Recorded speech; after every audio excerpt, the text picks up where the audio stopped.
সবকিছু যদি আল্লাহই সৃষ্টি করে থাকে তাহলে আল্লাহকে কে সৃষ্টি করেছে? চলুন এমনই এক প্রশ্নের উত্তর জানবো আমরা।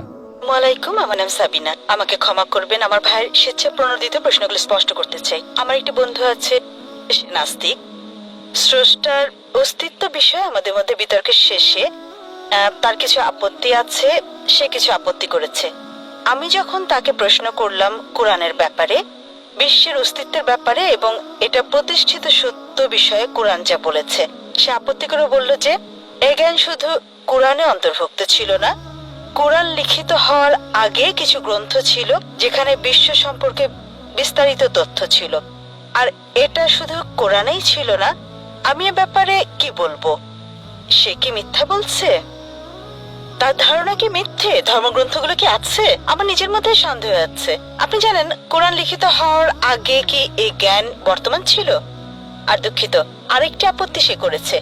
আমি তাকে কিছু উদাহরণ দিয়েছি। সৃষ্টি জগতে যা কিছু আছে সেটা জানে, সৃষ্টিকর্তা এ সম্পর্কে জানেন। আমি বলেছি এভাবে, যদি কোনো সৃষ্টিকর্তা না থাকতো তাহলে আমরা কিভাবে অস্তিত্বশীল হলাম? যদি তুমি শুধু পেছনে ফিরে যেতে থাকো, কোনোদিনই শেষ পাবে না, কোনোই শেষ নেই। আমরা কিভাবে অস্তিত্বশীল? সে বলল ধর্মীয় দৃষ্টিকোণ থেকে। তুমি বললে স্রষ্টাই প্রথম। আমি একজন নাস্তিক হিসেবে বলছি, স্রষ্টাকে কে সৃষ্টি করলো? এটাই আমার প্রশ্ন। ধন্যবাদ। বন্ধুটা প্রশ্ন করলেন যা খুবই সাধারণ।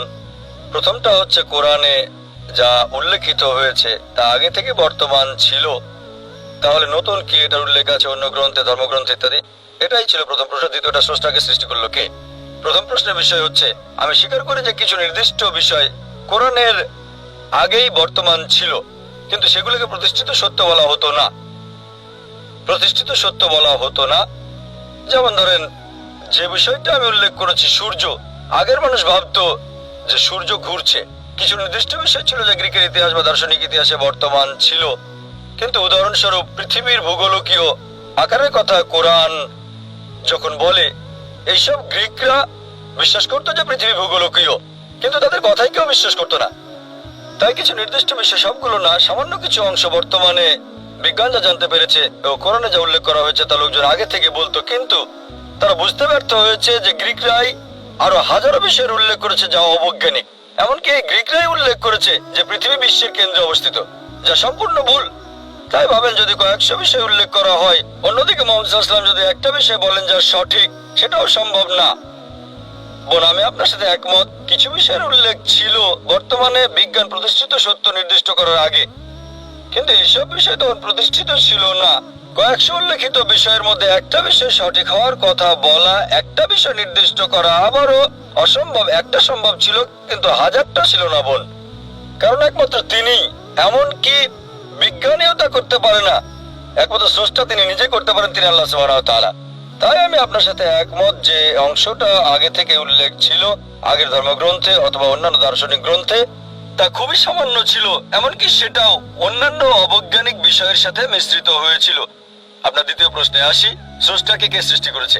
মানুষ সাধারণত দাওয়ার কাজে যুক্তির মিথ্যা কৌশল ব্যবহার করে, যা ধোঁকা দেয়।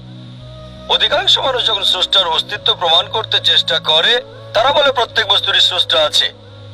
যেমন এই বইটা কে সৃষ্টি করেছে, বইটা কিভাবে অস্তিত্ব পেল, কেউ সৃষ্টি করেছে, কে সৃষ্টি করেছে, তারা পেছনে ফিরে যায়। আপনি কিভাবে অস্তিত্ব পেয়েছেন, কিভাবে অস্তিত্ব পেলেন? আপনার বাবা কিভাবে অস্তিত্ব পেল? আপনার দাদা। তারপর স্রষ্টা পর্যন্ত পৌঁছে। কে এই মাইক্রোফোনটা তৈরি করেছে? ফ্যাক্টরি। কে ফ্যাক্টরি তৈরি করলো? এভাবে প্রমাণ করতে চেষ্টা করে কে সূর্য সৃষ্টি করলো? স্রষ্টা। কে চাঁদ সৃষ্টি করলো? মূলত এভাবে তারা প্রমাণ করতে চেষ্টা করে সবকিছুরই স্রষ্টা আছে। আমার মতে এটা হচ্ছে ভুল যুক্তি। আমার কৌশলে যেভাবে আজ কথা বলেছি, আমি কখনোই বলিনি সবকিছুরই স্রষ্টা আছে। এটা হচ্ছে নাস্তিক যে আমাকে বলল একটা বস্তুর গঠন সম্পর্কে যে প্রথমে বলতে পারে সেই স্রষ্টা। আমি কখনোই তা বলিনি। বলেছি প্রত্যেক সৃষ্ট বস্তুরই স্রষ্টা আছে, কিন্তু সংজ্ঞা অনুযায়ী সর্বশক্তিমান স্রষ্টা অসৃষ্ট। এটা এমন যে এক ব্যক্তি, ধরেন আমার বন্ধু, সে বলল যে ভাই জন হাসপাতালে ভর্তি হয়ে একটা সন্তান প্রসব করেছিল। সেটা ছেলে না মেয়ে? বোন, অনুমান করতে পারেন ছেলে না মেয়ে? ভাই জন সন্তান প্রসব করেছিল, সেটা ছেলে না মেয়ে? আমি ঠিক বুঝতে পারছি না। ব্রাদার জন, ভাই জন হাসপাতালে ভর্তি হয়ে একটা সন্তান প্রসব করেছিল, সেটা ছেলে না মেয়ে? অনুমান করতে পারেন? না। অনুমান করতে পারেন না? কেউ কি পারেন? না, আমি বলতে পারলাম না।